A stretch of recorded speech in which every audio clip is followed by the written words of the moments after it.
अस्सलामुअलैकुम। Story TV में खुशामदीद। सल्तनत में कोई और कनवारी लड़की नहीं बची थी। सैकड़ों मारी गई थी और हज़ारों इस मुल्क से कूच कर गई थी। जब एक मुल्क पर ऐसे जालिम हुक्मरान की हुकूमत हो तो लोग यही करते हैं। जब बादशाह ने शहजादी को लाने का हुक्म दिया तब वज़ीर आज़म ने भी वहाँ से भागने का सोचा, लेकिन उसकी बेटी ने इनकार कर दिया।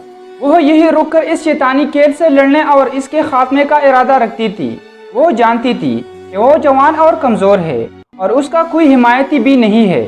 वो ये भी जानती थी कि बहैसियत एक औरत के उसका इस ताकतवर जाबिर बादशाह से कोई मुकाबला न था। लेकिन शहजादी ये जानती थी कि बहैसियत एक औरत के वही तमाम ताकतवर का सरचश्मा है। वो अपनी कमज़ोरियों से वाकिफ थी, लेकिन यहाँ लाई और कत्ल की जाने वाली दूसरी लड़कियों के बरअक्स वो भी जानती थी कि उन्हें किस तरह ताकत में बदला जा सकता है। बादशाह भी जानता था कि शहजादी जिद और जुर्रतमंद है। उसके जासूसों ने बताया था कि वज़ीर आज़म अपनी बेटियों को बचाने के लिए मुल्क से भाग रहा था, मगर शहजादी ने उसे रोक दिया।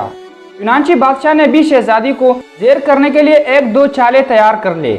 उजरा उरूसी में दाखिल होते ही बादशाह ने जलते हुए लोबान की तरफ इशारा करके पूछा, ये सब क्या है?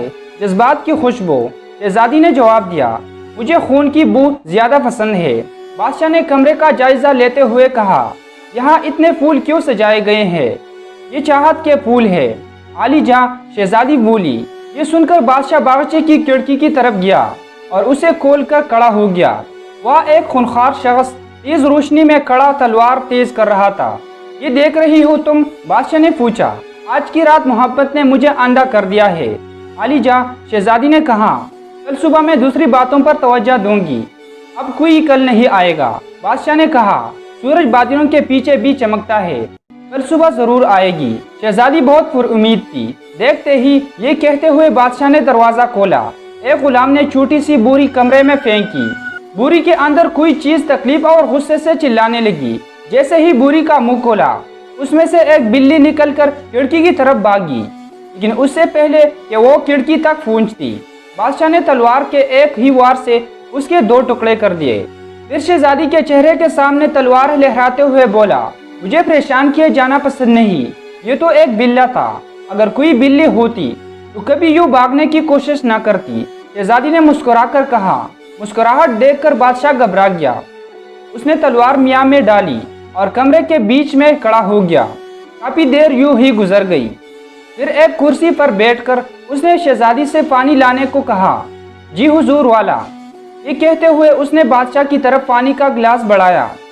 फिर बोली, पानी बिल्कुल एक मरहम की तरह है, क्योंकि इसमें तब्दील हो जाने की सलाहियत है। बिल्कुल एक औरत की तरह तब्दील होने की सलाहियत औरत में नहीं, मर्द में होती है। औरत के पास कोई ताकत नहीं होती। बादशाह बिगड़ गया। अगर आपके ख्याल में पानी बेबस हो तो फिर औरत भी बेबस होती होगी। शहजादी फिर मुस्कुराई।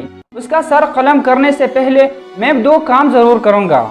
एक तो उससे ये लिखूंगा कि औरत कमज़ोर होती है, दूसरे उसकी ये मुस्कुराहट उसके चेहरे से मिटा दूंगा। बादशाह ने दिल में तहिया कर लिया। वो बाहर की एक शाम थी। पार्क मुख्तलिफ आवाज़ों से गूंज रहा था, इंसानों और जानवरों दोनों की। बच्चे हंस रहे थे, कुत्ते भौंक रहे थे। जवान माओ ने अपने बच्चों को पुकारा और उन्हें तमीज़ से रहने को कहा। बच्चे कहाँ सुनते हैं। ये कहानी सिर्फ तफरीह के लिए है और ये एक फर्जी कहानी है। हमारे चैनल को सब्सक्राइब करें और साथ मौजूद घंटी की अलामत भी दबा दें।